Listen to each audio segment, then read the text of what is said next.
L'Éternel te bénisse, l'Éternel te bénisse et te garde, fasse lever la lumière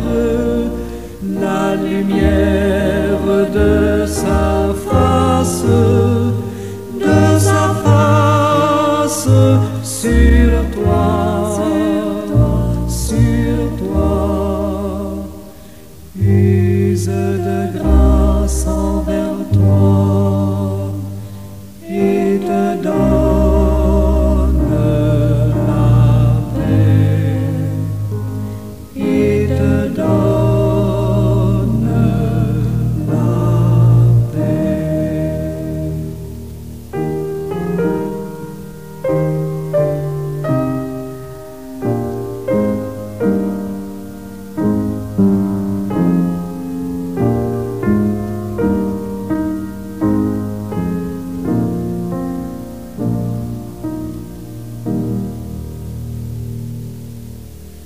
L'Éternel te bénisse, l'Éternel te bénisse et te garde, fasse lever la lumière de sa face sur toi, use de grâce envers toi et te donne la paix, et te donne la paix.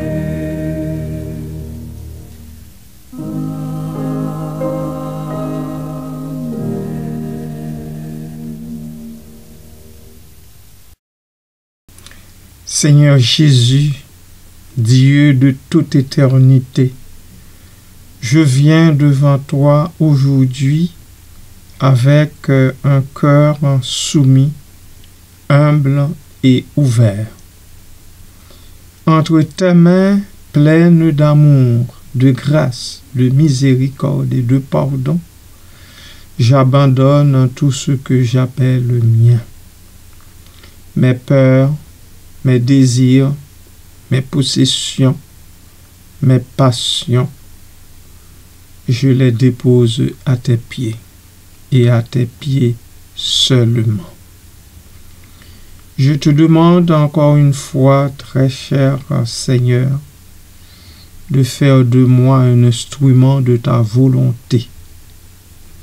Guide mes pas sur le chemin de la paix, je t'en supplie.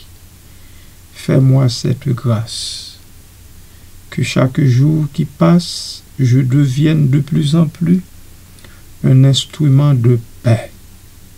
Cette paix dont a parlé ton l'apôtre dans l'épître, la paix et la sanctification sans laquelle nul ne te verra. Je veux te voir, je veux voir ta face, Seigneur, et être avec toi pour le temps et pour l'éternité.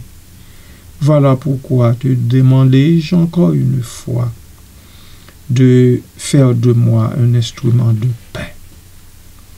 Que chaque instant soit une offrande, chaque instant de ma vie, je veux bien dire, soit une offrande à toi, que je puisse vivre dans la confiance, sachant que tout ce qui m'entoure est entre tes mains, entre les mains de l'Éternel, mon Dieu, bienveillant, miséricordieux, lent à la colère, riche en bonté. Merci Seigneur. Béni soit ton beau nom, En Jésus-Christ, ton Fils, je prie. Amen.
Frères et sœurs, amis, internautes, bonjour, bon matin, que la paix et la grâce de Dieu soient avec votre esprit.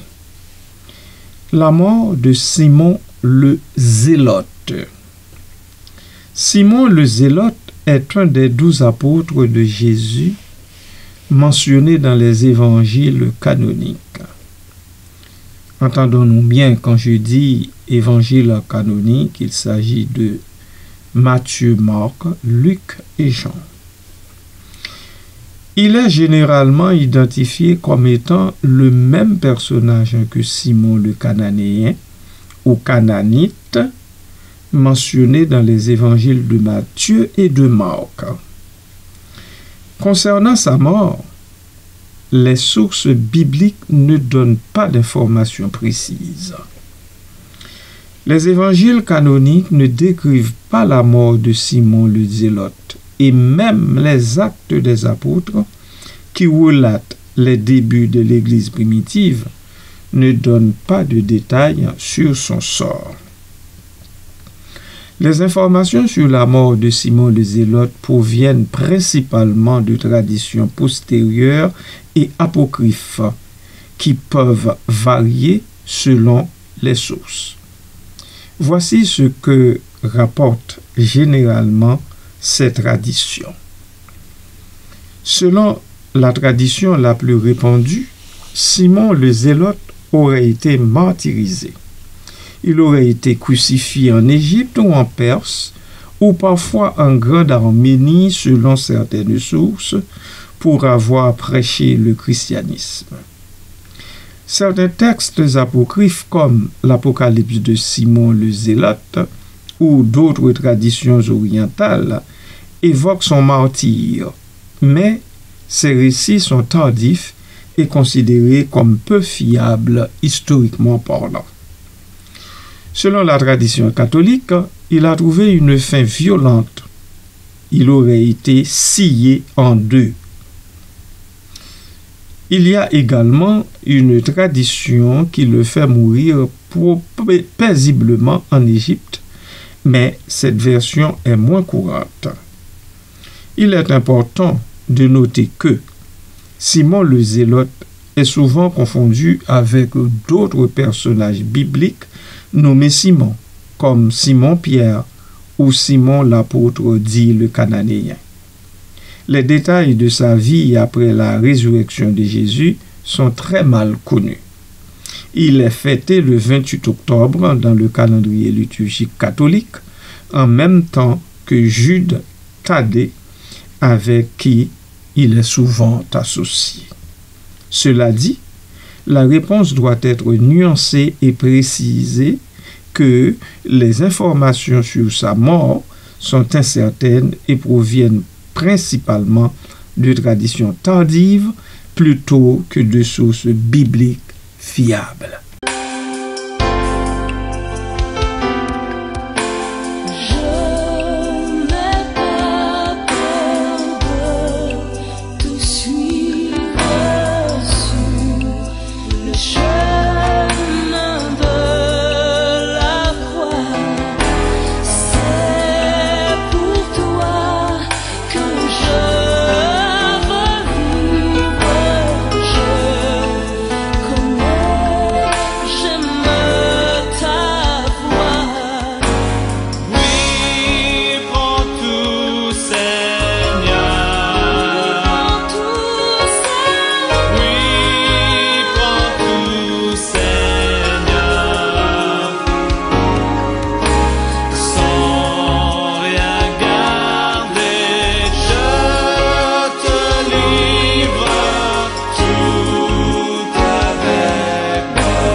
Simon le Zélote, l'un des 12 apôtres de Jésus, est un personnage dont la figure est entourée de mystères dans les Écritures.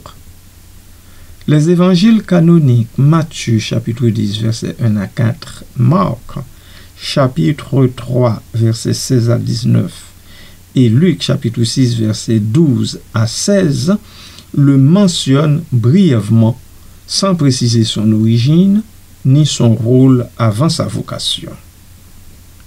Son surnom de Zélote suggère peut-être un lien avec le mouvement nationaliste juif opposé à la domination romaine, mais cela reste sujet à débat parmi les exégètes.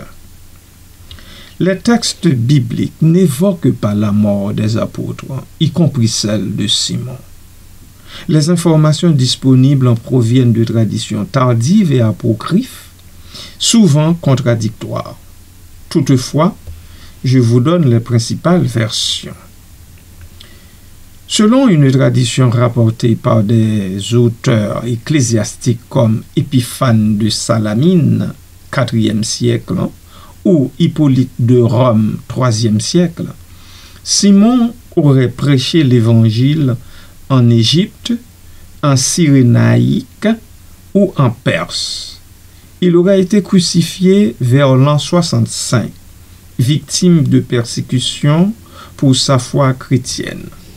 Dans ces récits, il est affirmé que Simon a été martyrisé à l'âge de 120 ans sous le règne de l'empereur Trajan.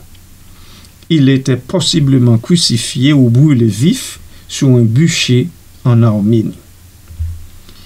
Tradition orientale, l'Arménie et la Syrie.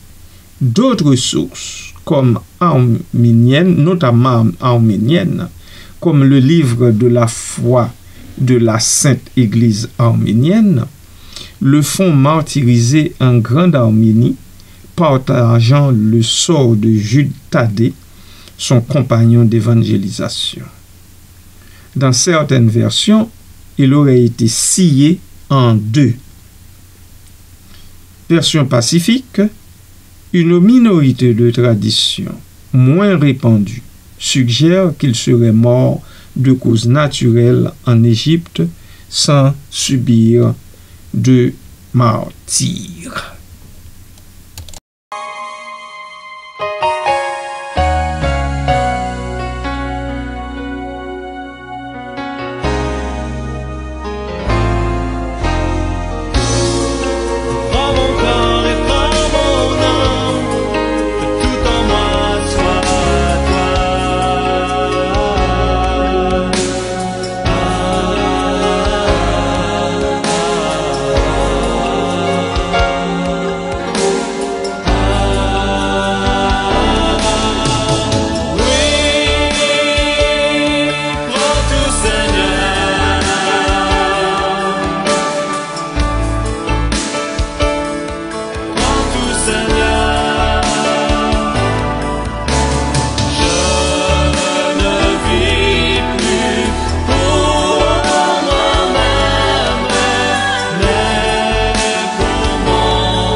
Pourquoi ces incertitudes, en dites-vous peut-être?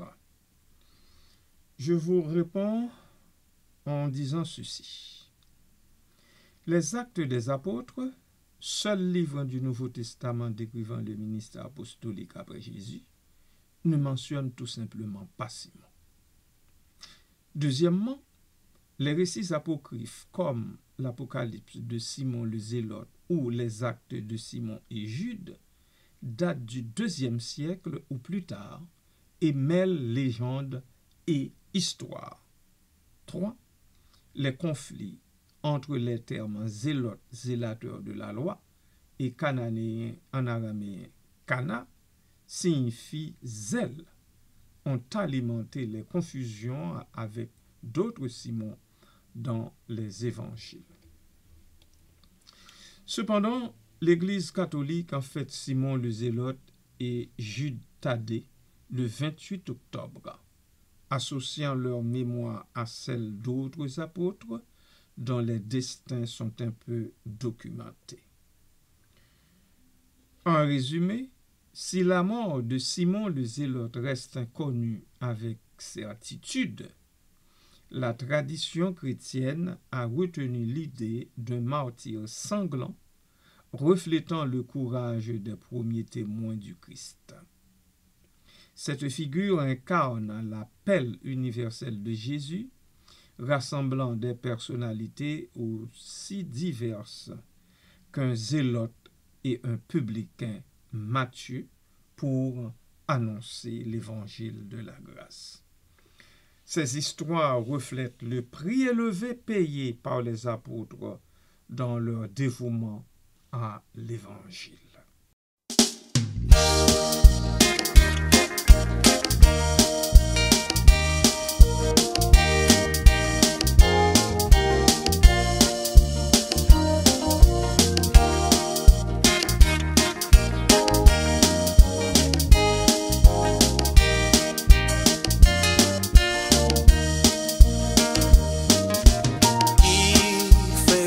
À ton service, Jésus mon sauveur, qu'il est tout le sacrifice que t'offre mon cœur. Prends, oh Jésus, prends ma vie, il est tout à toi. Et dans ta grâce infinie, tu malgardes-moi. Prends, oh Jésus, prends ma vie, elle est tout à toi. Et dans ta grâce infinie, tu malgardes-moi. Mon désir, mon vœu suprême, c'est ta volonté. Rien je ne veux et je n'aime que ta volonté. Oh Jésus, prends ma vie, elle est tout à toi. Et dans ta grâce infinie, tu malgardes-moi. Prends, oh Jésus, prends ma vie, elle est tout à toi. Et dans ta grâce infinie, tu malgardes-moi.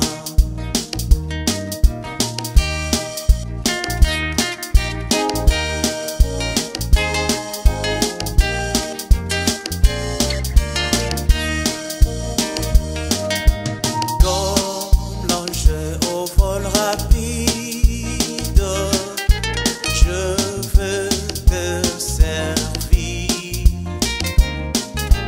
Les yeux fixés sur mon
Seigneur Jésus, Prince de la vie, je viens devant toi humblement, te confiant mon corps, mon cœur, mon âme, tout ce qui m'appartient.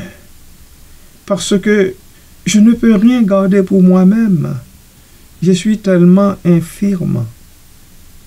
Seigneur, prends mon cœur, purifie-le de toute crainte. Fais de moi un instrument de ta paix. Oui, de ta paix, Seigneur. Prends mon esprit, Seigneur, illumine-le de ta sagesse. Guide mes pensées sur le chemin de la vérité. Merci, Seigneur, de le faire. Prends ma vie, Seigneur. Elle est à toi, Seigneur. Utilise-la pour ta gloire et ta gloire seulement. Que chaque action soit un reflet de ton amour, Seigneur. Je me remets entièrement à toi, avec foi et confiance, sachant que tu es mon refuge, mon appui, mon soutien, ma forteresse, et non pour un temps, mais pour toute l'éternité. Merci, Seigneur, d'être la source de ma force. Béni sois-tu au siècle des siècles. Amen.